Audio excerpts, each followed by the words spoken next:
Bonjour, je voudrais vous parler de la maladie de Lyme, une maladie transmise par les tiques, cette petite arachnide de la famille des acariens qui plonge littéralement en vous pour vous pomper le sang. C'est à ce moment-là, surtout si vous lui touchez l'abdomen, qu'elle peut régurgiter en vous et vous fourguer généreusement toutes les bactéries qui la colonisent elles-mêmes. Si vous avez du bol, un érythème migrant se forme autour de la morsure, vous obtenez 3 semaines d'antibiotiques et vous êtes guéri. Ou pas. C'est le début du parcours du combattant.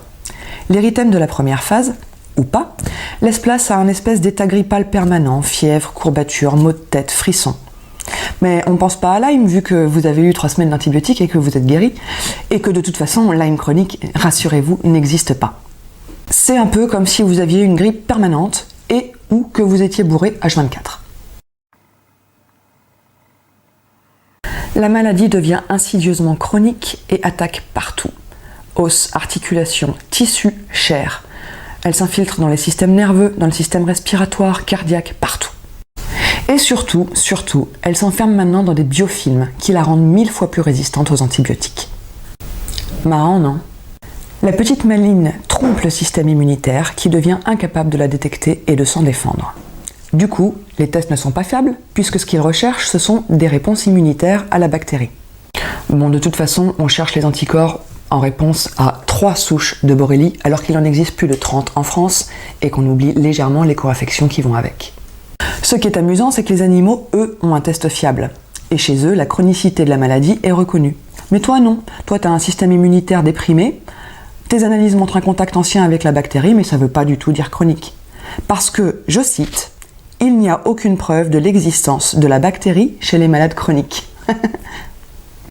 Oh. Or, plus tu es touché depuis longtemps, plus la maladie est difficile à éradiquer. Plus elle s'étend, moins tu as de chances de guérir. C'est une maladie dégénérative à long terme. Le parcours du combattant recommence pour le malade. T'es complètement largué, tu erres de spécialiste en spécialiste, on te fait examen sur examen, analyse sur analyse, on étudie chaque centimètre carré de ton corps. Radio du genou, du rachis cervical, scanner thoracique, scanner du cerveau, IRM cérébral, IRM de l'abdomen, scintigraphie osseuse, j'en passe et des meilleurs, tu coûtes facilement 2000 € par an à la Sécu. Pour en revenir chaque fois à la case départ, c'est dans votre tête. Je peux plus réfléchir, calculer, mémoriser, je perds mes réflexes. Tu m'étonnes que c'est dans ma tête. Mon cerveau est le premier touché. Et pendant ce temps-là, Lyme peut simuler plus de 300 maladies. C'est pour ça qu'on l'appelle la grande imitatrice. Elle peut être prise pour la sclérose en plaques, pour des maladies neurologiques, pour la fibromyalgie qui a exactement les mêmes symptômes. La liste est longue. Il y en a même qui se sont tapés des chimios. Tu sais, ce truc bien dur qui bousille tout dans ton corps ? Pour finalement apprendre en phase terminale qu'ils n'ont jamais eu de cancer et que c'était Lyme. Au mieux, on te trouve une des maladies à laquelle joue la grande imitatrice. Au pire, tu finis en hôpital psychiatrique. Comme au début du siècle, avec la syphilis, longtemps soupçonnée d'être une maladie mentale alors qu'elle est d'origine bactérienne. Ceci dit, il y aurait beaucoup à dire sur Lyme et la dépression. Qui ne serait pas dépressif, emprisonné dans son corps comme dans l'idée qu'il n'a rien et que c'est dans sa tête ? Se sentant si vulnérable, si faible, si perdu, si seul, avec l'impression d'être rongé dans l'intérieur, son être, sa chair, ses réflexes même, qui on est quoi ? Aéré, dans sa vie, dans sa tête, comme entre les différents médecins. Impossible de se projeter dans le futur, tu peux même pas te projeter dans 5 minutes. Maintenant, imaginons que tu tombes sur un médecin qui ne dise pas que c'est dans ta tête, qui ne suive pas la ligne officielle et qui ait compris que système immunitaire totalement déprimé plus contact ancien avec la bactérie veut dire Lyme chronique. Un médecin qui accepterait donc de te soigner malgré les risques. Car qui dit bactérie dit antibiotique et qui dit chronique dit traitement long, ce qui est fatalement sujet à controverse. Laisse-moi réfléchir. Entre une vie presque normale avec de potentielles allergies alimentaires et une résistance aux antibiotiques et une longue vie à te pisser dessus en fauteuil roulant ? Sans compter qu'une fois chronique, la bactérie est tellement résistante que les rechutes peuvent être nombreuses.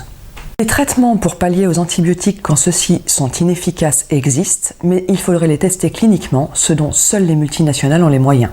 Toi non plus, t'as plus de moyens. Tu peux plus bosser, mais tu dois payer de ta poche vide des analyses non remboursées, des consultations non remboursées, tout un tas de traitements non remboursés comme la phytothérapie, l'homéopathie, etc. Il te faudrait une reconnaissance quelconque de ton état, maladie longue durée, statut de travailleur handicapé, n'importe quoi qui puisse t'aider. Sauf que Lyme chronique n'existe toujours pas. Ceci dit, ça peut bien se passer, hein. Chaque département a son propre code de la santé. Selon l'endroit où tu vis, tu peux obtenir le statut de travailleur handicapé, avec pour motif Lyme et co-infection. Pas mal pour une maladie qui n'existe pas. Peu importe, tu as enfin un diagnostic, tu es pris en charge, traité par un médecin compétent qui a compris ta maladie. Et la surprise, il s'est fait virer pour charlatanisme.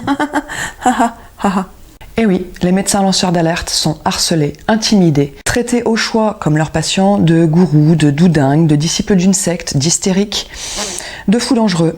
Ils sont acculés par la sécurité sociale et par l'ordre des médecins et passent plus de temps avec leurs avocats à traiter les convocations diverses et variées qu'à soigner leurs patients. Ils finissent par ne plus pouvoir exercer. Le parcours du combattant recommence pour le malade. Et voilà, tu connais la maladie de Lyme. Et pour être sûr que ce soir tu fasses de doux rêves, j'ajouterai que chaque année en France sont répertoriés plus de 30 000 nouveaux cas, officiellement. Chiffre auquel les associations ajouteraient bien un 0. Officiellement. Eux ne peuvent plus donner leur sang.